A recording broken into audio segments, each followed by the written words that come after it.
आज बात करेंगे उत्तर प्रदेश में लागू किए गए जनसंख्या कानूनों के बारे में। क्या ये कानून जनसंख्या को रोकेंगे या किसी संप्रदाय की जनसंख्या को बढ़ाएंगे? आखिर क्यों लाया जा रहा है ये बिल और क्या उत्तर प्रदेश का समाज इसे डिजर्व करता है? क्या योगी के इस कानून के पीछे सांप्रदायिक कारण है या सिर्फ बढ़ती हुई जनसंख्या है इसके पीछे? क्या योगी अपने मकसद में कामयाब होंगे या मुल्ला मौलवी देंगे योगी को पटकनी? दिल दहला देने वाली सच्चाइयों के साथ कुछ चीजें आपको बताने वाले हैं जो कोई आपको नहीं बता रहा है। बने रहिए हमारे साथ, देखते रहिए आज की तारीख।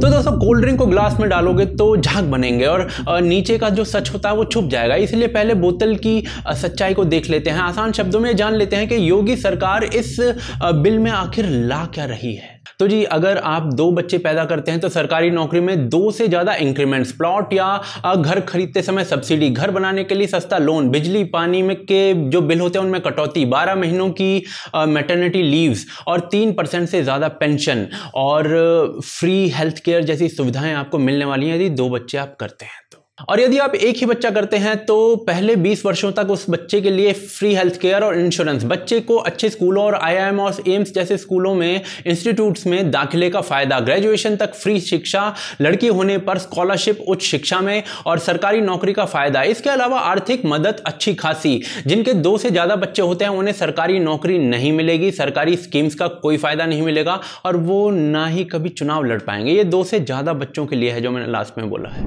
कि काफी तथ्यों के साथ समाज के विभिन्न तबकों को ध्यान में रख करके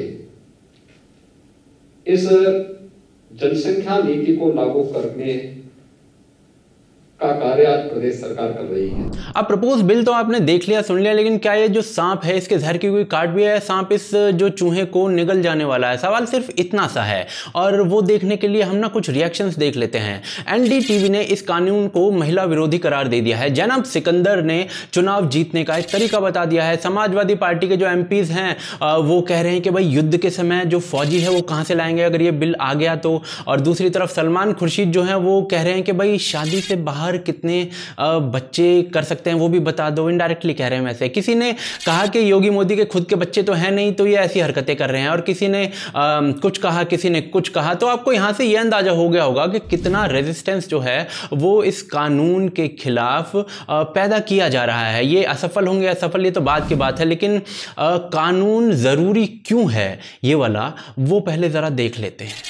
तो जी, नेशनल फुटप्रिंट्स अकाउंट 2014 के अनुसार भारत का इकोलॉजिकल फुटप्रिंट 1.12 ग्लोबल हेक्टेयर पर पर्सन है और बायो कैपेसिटी है 0.45 ग्लोबल हेक्टेयर पर पर्सन। क्या मतलब हुआ इस बात का? तो ये मान लीजिए कि भारत एक आदमी के लिए 0.45 हेक्टेयर पर अनाज उगा रहा है, लेकिन आबादी के अनुसार भारत की जो जरूरत है वो है 1.12 ग्लोबल हेक्टेयर, यानी कि भारत की डिमांड उसकी सप्लाई से 148% ज्यादा है। यानी भारत की आबादी जरूरत से 148% ज्यादा है। इस प्रकार का डेफिसिट आपको दूसरे देशों में भी देखने को मिल सकता है, लेकिन पश्चिमी देशों की समस्या यह है कि वो ओवर ईटिंग से परेशान है, लेकिन भारत की एक बड़ी आबादी कुपोषण जैसी चीजों से परेशान है। और इसी वजह से एक बेसिक रीजन है कि पूरी दुनिया में आबादी कम होनी चाहिए और भारत के अंदर और भी कम होनी चाहिए। लेकिन अभी हम दुनिया के नहीं, उत्तर प्रदेश की और भारत की बात कर रहे हैं तो वहीं पर रहते हैं। तो जी, इस बिल के बाद यूपी के ही एक मिनिस्टर मोहसिन राजा का बयान आता है कि मुस्लिम अगर 2 बच्चे करेंगे तो वो अच्छे पढ़ लिख जाएंगे, डॉक्टर इंजीनियर बनेंगे, अगर 8 बच्चे करेंगे तो वो पंचर ही लगाएंगे।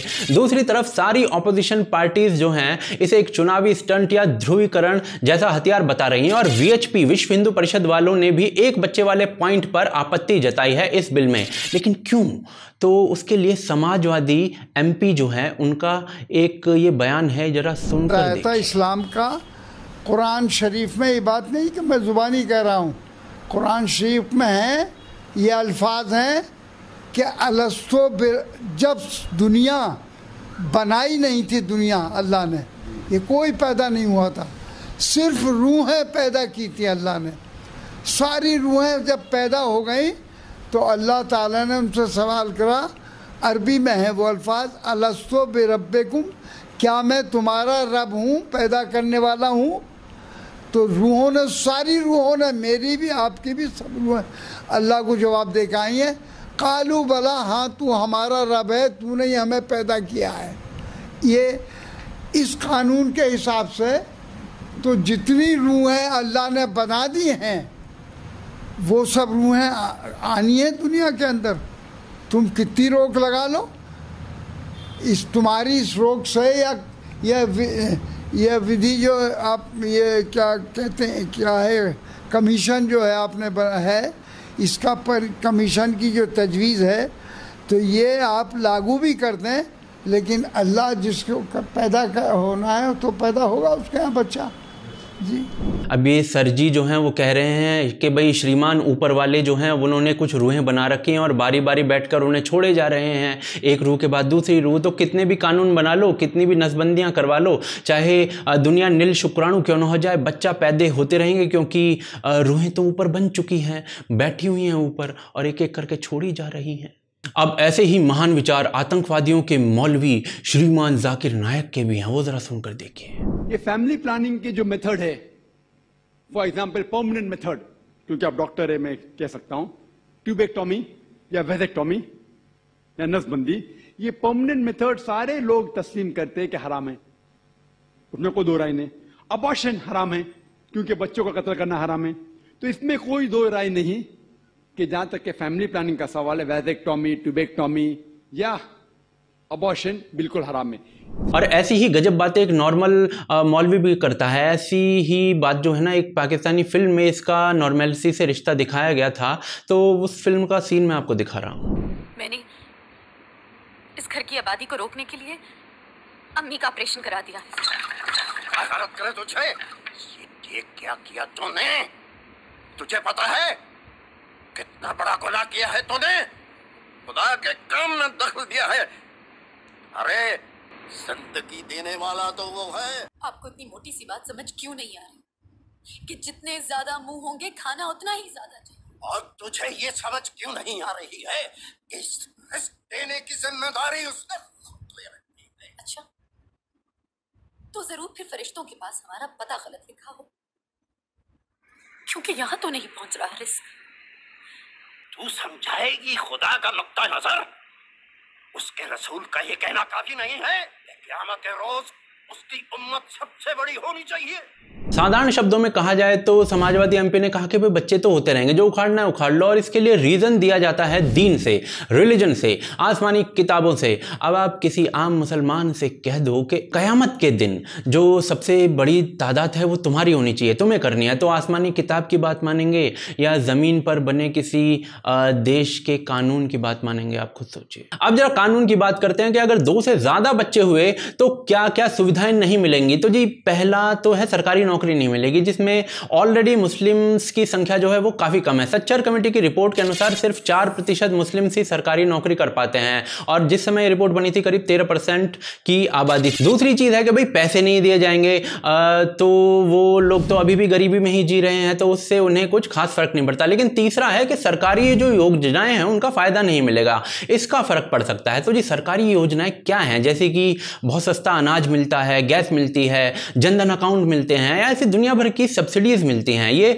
मुस्लिम समाज जो है बहुत बड़े अमाउंट में यूज़ करता है। अगर इसे हाथ धोना पड़ता है तो एक ऐसी चीज़ हो सकती है, क्योंकि इसकी आदत लगी हुई है और सालों से लगी हुई है। अब 2 रुपये किलो गेहूं और 3 रुपये किलो जो चावल है जो सरकार से मिलती है, वो नॉर्मल रेट में यदि खरीदना पड़ जाए तो फटेगी तो सही, लेकिन ज़रूरी नहीं है कि इसका भी फ़र्क पड़े। क्योंकि जब मस्जिद में बैठा मौलवी बोलेगा कि भाई अल्लाह पेट भर देगा, तो लोग सब भूल जाएंगे। पर सवाल ये कि क्या बस मुस्लिम्स ही ज़्यादा बच्चे पैदा कर रहे हैं या बाकी लोग भी ज़्यादा बच्चे पैदा कर रहे हैं? जी नहीं, गरीब चाहे वो मुसलमान हो चाहे हिंदू ज़्यादा बच्चे पैदा कर रहा है। मुस्लिम्स के केस में एक रिलीजियस कारण और आ जाता है, और वो इन मुल्ले मौलवियों की बकवास के कारण आता है। ज़मीनी असलियत यह है कि 2005 में उत्तर प्रदेश में प्रति महिला 3.8 बच्चे पैदा हो रहे थे। 2015 में ये 2.7 रेट हो गई। लेकिन अगर रिलीजन के आधार पर देखें तो 2015 में प्रति मुस्लिम महिला 3.10 बच्चे पैदा हो रहे थे, और प्रति हिंदू महिला 2.67 बच्चे हो रहे थे। यानी मुस्लिम महिलाओं में फर्टिलिटी रेट काफी ज्यादा था हिंदू महिलाओं को कंपेयर किया जाए। अब सवाल यह है कि अगर ये बिल हिंदू जनसंख्या ने मान लिया और मुस्लिम जनसंख्या ने नहीं माना, और हिंदू जनसंख्या 1 बच्चा पैदा करने लगी और मुस्लिम जनसंख्या मुल्ला मौलवियों की बातों में आकर ज्यादा करते रहे, तो डेमोग्राफी चेंज जो होगा वो तगड़ा हो जाएगा और उससे एक बहुत बड़ा धक्का लगेगा। और उसका जिम्मेदार कौन होगा?